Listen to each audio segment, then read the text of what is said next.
They did flag my videos, and on one of those videos I made sure to include some effusive flattery of Krista, thus advancing my Krista domination plan, because... You know what's interesting? You have made a new video, which I will show, where you confess everything you say in this video is crap. However, I think it's interesting to point out something. Before this video of yours got flagged down, while you were around the 50% like/dislike rating, there was a comment that had this to say. And what I think is interesting is, that comment talking about how your alleged orchestration of those pesky dames flagging spree, hurt a lot of people's channels. That comment disappeared not too long before your video got mysteriously flagged down. And there were just dozens of comments like these.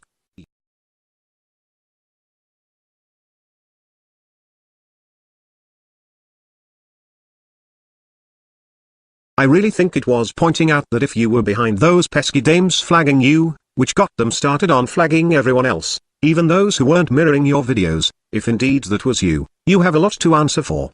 I think when others started popping up with those sentiments, that's when your video went down. I guess what I'm saying is, you really stuck your foot in your mouth, you couldn't bullshit your way out of it, so you flagged your own video to death. And then came up with your new video on a different channel for God only knows what reason. And I'll show that video in a bit. But back to your last train wreck of a video. Now, I didn't actually think that Krista would pull through on any kind of realistic partnership, and in fact, she got her channel back, and she starts talking about making these other videos, and I'm like, bitch, you gotta make a Those Pesky Dames video about me, right? Because, what are you, fucking stupid? So, even though it would be in her best interest, she's too narcissistic to see that she should make a video against those pesky dames supporting me. She was too narcissistic to make a video about you. And what was her motive? Because you saved her channel? You had nothing to do with her channel coming back. All you did was make one video about her. And then in 3 or 4 of your videos you made a brief reference to her, out of the past 33 videos you've made in the past 2 months. She made a video giving you a positive review, called you a charmer, called you a great guy, made you look like a somebody, out of the past 10 videos she has made in the past 2 months. In case you haven't noticed, her videos take her a long time to make, and they are well thought out, very artistic, and very difficult. You just turn on a camera and ramble a little bit. Just how many videos do you think she was supposed to make putting you on a pedestal? Was she seriously supposed to turn her entire channel into the Snake Plisskenist show simply because you made one video saying something positive about her and casually slip her name into a few of your other videos? And let's not forget she made that video for your channel, the Rebel from the Waist Down Productions video. She made several positive references to you on her website. I mean, come on, just how much was she supposed to do for you in return for you making one positive rant about one of her ideas? And one video about it's a shame she got flagged. Now watch me eat cinnamon? No matter what story you hand her, hand me, hand your YouTube audience, hand your Twitter followers, it always seems to revolve around the never-changing theme that you have done so much for her and she hasn't done shit for you. And oh, what a sucker she played you for. Come on, get off it. You did jack shit for her, and she did a little something for you.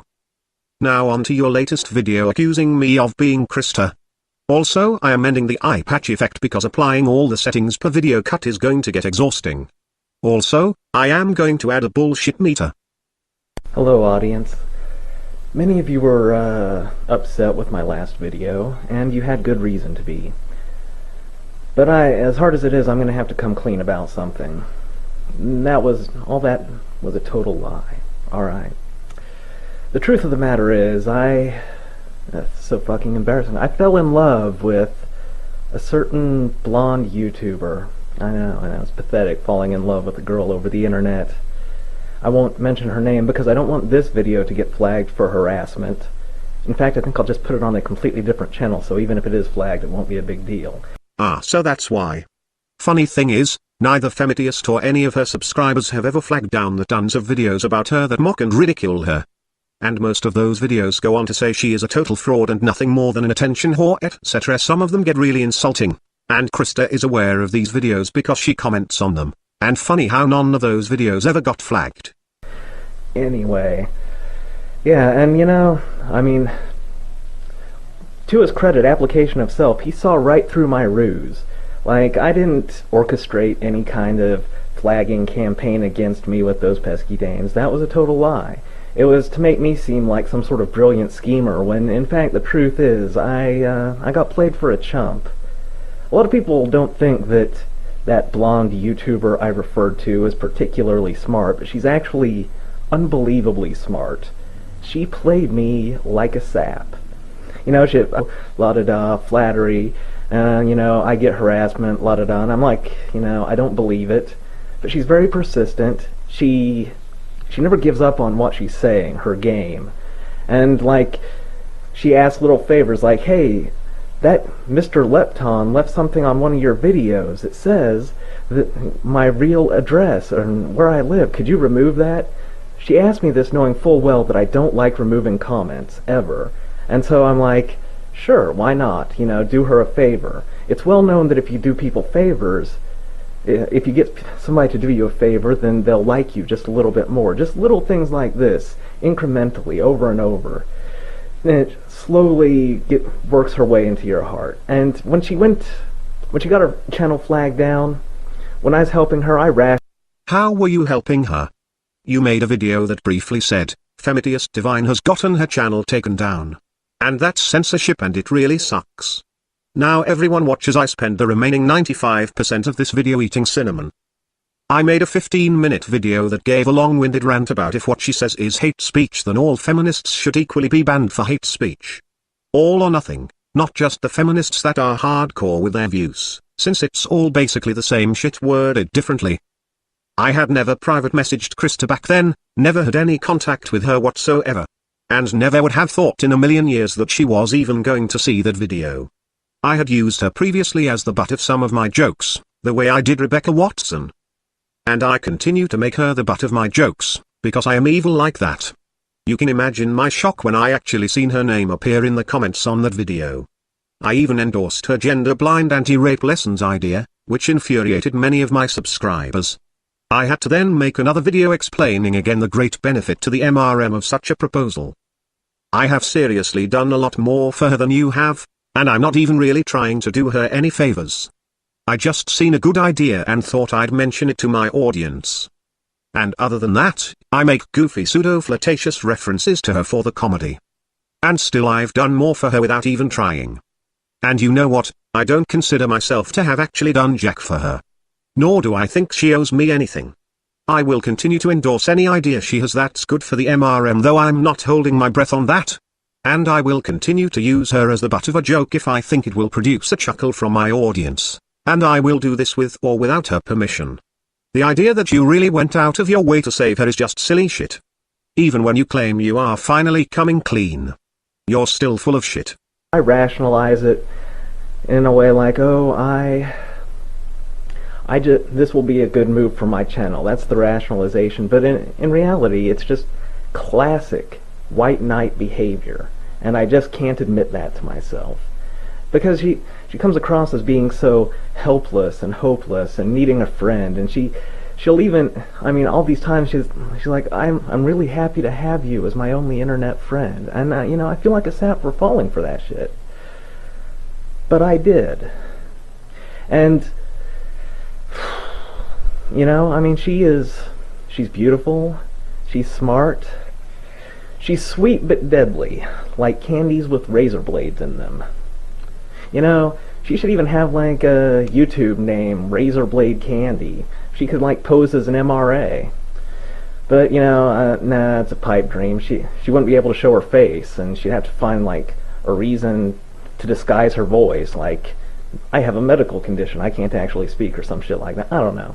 Never mind, forget I said anything about that. Yeah, so, yeah, you got me. I got played for a chump. I think I've just been spending too much time on the internet. Yeah. I've been in some relative seclusion, and it's caused my extroverted personality to crack up a little. I got a little lonely, and I got taken advantage of. And those tweets I sent, this is the part that really kills me. Over Facebook, which she persuaded me to get, she just starts with a whole bunch of taunting and really vicious things to provoke me, and then blocks me on Facebook. And she does provoke me, so I then start ranting at her on Twitter. Dude, that is total bullshit. The context of your threatening tweets cannot in any conceivable way have any relation to something she said to you on Facebook. Let's take a look at them. I'm only putting these two pictures up on screen for 5 seconds each, so prepare your pause button. The first is Snake's tweets, the second is Krista's tweets. You guys can piece the shit together and figure out what order it all goes in.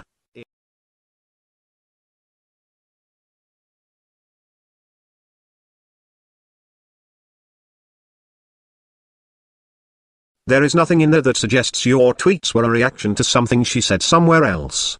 That context simply cannot explain your statements. On Twitter. Then she can use that to make me look like a complete asshole. And don't get me wrong, I am kind of an asshole, but more of a chump. And that really hurts to admit, but you know what? Am I not human? If you prick me, do I not say, hee hee, you said prick? Startling confessions. And that's the end of that video. So you heard, I have secretly all this time been Krista, the femitiest divine, because. Well, Krista is tricky, sweet like candy and dangerous like a razor blade, like some kind of razor blade candy. Wow, that's some serious evidence you got there, buddy. As for using an excuse that I have a medical condition so that I can hide behind a text-to-speech program. Well, okay, but that could make me anyone. I could be feminist fucking frequency or Rebecca Elevator Gate Watson. After all, up until just recently, I'd made about as many Rebecca references as femitiest references. But in reality, I am Subman USN. You see, when I made my Subman USN channel, it was just me being me. I figured I'd do a little something to distinguish myself from the other YouTubers by tilting my camera slightly. Unfortunately, when I talk, I do it in a very plain John sort of way. Like we're just sitting down having a cup of coffee together. And I never got a lot of views. I realized YouTube isn't a place for thought-provoking things like my Weaponized Fallacies series. The YouTube audience needs tits and explosions and fast cars. But I just didn't have it in me to jump up and down and hoot and holler like the amazing atheist. So I took my knowledge of voice synth technology that I worked with as a communications officer in the Navy, and decided I would create this channel where I made this character. This fast and furious character that drives a Bugatti Veyron. And he goes around seducing and romancing the feminists he debates with. Unless they're real dogs, of course. And I'd give him a sexy and dangerous name. He'd have to sound like a real bad boy, like in the Johnny Blade song by Black Sabbath. That is truly a badass song. Or maybe a little more thuggish like Razor Ramon. Hey yo. And he'd have to be a sweet charmer to the ladies, sweet like candy. Hey, I got it. Razor, blade, candy. Hell, even the acronym works out perfect to RBK, which sounds like a brand name or something. And I'll make this guy have a British accent, so he sounds all snooty and intellectual, but with some razor-sharp wit, like a British bad boy. And he listens to bad boy music like that Marilyn Marvin guy, or Marie Manson, or whoever that guy is all the cool kids listened to back in the 90s. And who knew that this channel would ever take off and become successful? So I then started using this channel to promote my main Subman USN channel. And Krista is actually my niece. And Girl Writes What is actually my sister who got me into the business, and what, you guys don't believe this? Anyhow, back to Snake. The day before he released that video exposing me as Krista. Actually, I have to back the story up further than that. On one day he is still sticking to the story it was all for Girl Writes What. And all he wanted to do was promote Krista. He's telling me a big ol' whopper of a tale, and so I am feeding him lies right back. It ended with me saying, come on man, you loved Krista, you seriously fell in love with her, didn't you?